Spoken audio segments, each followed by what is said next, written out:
మిత్రులకు, మా తోటి కార్యకర్తలకు, నాయకులకు అందరికీ నమస్కారాలు. జై తెలంగాణ. మిత్రులారా, నిన్న ఒక పెద్ద మనిషి మన సిర్పూర్ నియోజకవర్గంలో ఒక పెద్ద మనిషి ఒక సమావేశంలో మాట్లాడడం జరిగింది. ఆయన సహనం మొత్తం కోల్పోయి మాట్లాడిన విధానం కనబడతా ఉన్నది. ప్రవీణ్ కుమార్ గారట ఆయన మీద వ్యక్తిగతంగా ఏదో దూషించినందుకైనా పార్టీ మార్చిందట. పెద్ద మనిషి గారు, మీరు అసలు ఒకసారి చూసుకోండి. ప్రవీణ్ కుమార్ గారు బహుజన్ సమాజ్ పార్టీ నుండి టీఆర్ఎస్ అధినేతతోటి కేవలం ఎంపీ ఎలక్షన్ల నిమిత్తం పొత్తులు కుదుర్చుకోవడానికి పోయిన సందర్భంలోనే నువ్వు అధికారం లేకుంటే ఉండలేనని, నీ అక్రమాస్తులన్నీ కాపాడుకోవడానికి అధికారుల పార్టీలో వేణవు, కానీ అంతవరకు ప్రవీణ్ కుమార్ గారు టీఆర్ఎస్ కలవలేదనేది ముందు గుర్తుంచుకోవాలి. ఇంకో విషయం, వ్యక్తిగతంగా దూషిందంటాను. నీ మీద వ్యక్తిగతంగా దూషించడానికి ప్రవీణ్ కుమార్ గారికి మీ మీద ఎటువంటి లేదు.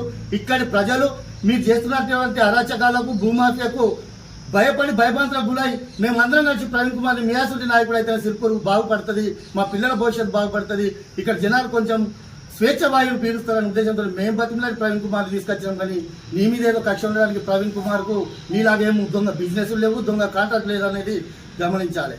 ఇంకో విషయంగా పర్సనల్ విషయానికి వస్తే, పర్సనల్గా నీ మీద పర్సనల్గా దూషించగలను, పర్సనల్గా నీ కుటుంబం మీద మీ మీద దాడి చేసినటువంటి నీ అల్లుడు నువ్వు ఉన్న పార్టీకి ఇన్ఛార్జిగా ఉన్న సందర్భంలో నువ్వు పార్టీలో మరి అదెట్లా చేరినావు అంటే మీరు ఒకటి ఇక ప్రవీణ్ కుమార్ బంధం చేయాలని నీకు ఏది దోచకుండా ఆ పార్టీ అయినా ఈ పార్టీ అయినా తలుపులన్నీ బంద్ ఉన్నాయి, ఏదో ఒకటి పట్టాలని ప్రసన్న కుమార్ గారిని దయాదండమని ప్రసన్న కుమార్ గారిని తీసుకొచ్చి ఓ చదువుకున్న వ్యక్తిని పెట్టినాం, సంతోషమే.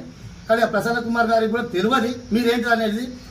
కేవలం మరి వ్యక్తిగతంగా అంటే మాత్రం మరి మీ అల్లుడు నేను వ్యక్తిగతంగా కొట్టాడిన సందర్భాలు ఉన్నాయి. మీరు 20 సంవత్సరాల నుంచి నువ్వు అక్కడ పిట్ట ఇక్కడ వాళ్ళకుండా, ఇక్కడ పిట్ట అక్కడ వాళ్ళకుండా వివరించి ఇక్కడ సిర్పూర్ ప్రజలను అందరినీ చూసేగా మంచి మళ్ళీ మీ అల్లుడున్న ఇన్ఛార్జ్ ఉన్న పార్టీకి నువ్వు పోయేటప్పుడు నీకు తెలియదా అక్కడ నన్ను దూషించినోడు కొట్టినోడు ఉన్నాడని. అంతేకాకుండా నీకంటే ముందు మా పార్టీ నుంచి కూడా పోయినోళ్ళు, మాతో పనిచేసిన వాళ్ళు కాంగ్రెస్ పార్టీలో చేరారు, వాళ్ళే కదా నేను ఎక్కువ దూషించింది. ఫస్ట్ అది గుర్తుంచుకొని మాట్లాడాలని వయసు పైబడ్డది కదా, అతను ఏం మాట్లాడుతానో ఏం దోస్తానో లేదని ఈ సందర్భాలు గుర్తు చేస్తూ ప్రవీణ్ కుమార్ గారికి ఎవరి మీద వ్యక్తిగత దూషణలు ఉన్నాయి, వ్యక్తిగతంగా అయినా తీసుకోవాల్సిన అవసరం లేదు. పబ్లిక్ కోసం ప్రవీణ్ కుమార్ గారు వచ్చారు. నిరంతరం తిరుపూర్ ప్రజల కోసం ఏ కష్టం వచ్చినా, ఏదైనా కూడా ఏ సమయంలో అయినా, ఎక్కడ ఏ ఆఫీసర్తో అయినా నిరంతరం ప్రజల సమస్యల కోసం ప్రవీణ్ కుమార్ సిర్పూర్ ప్రజల కోసమని తెలియజేస్తూ జై తెలంగాణ.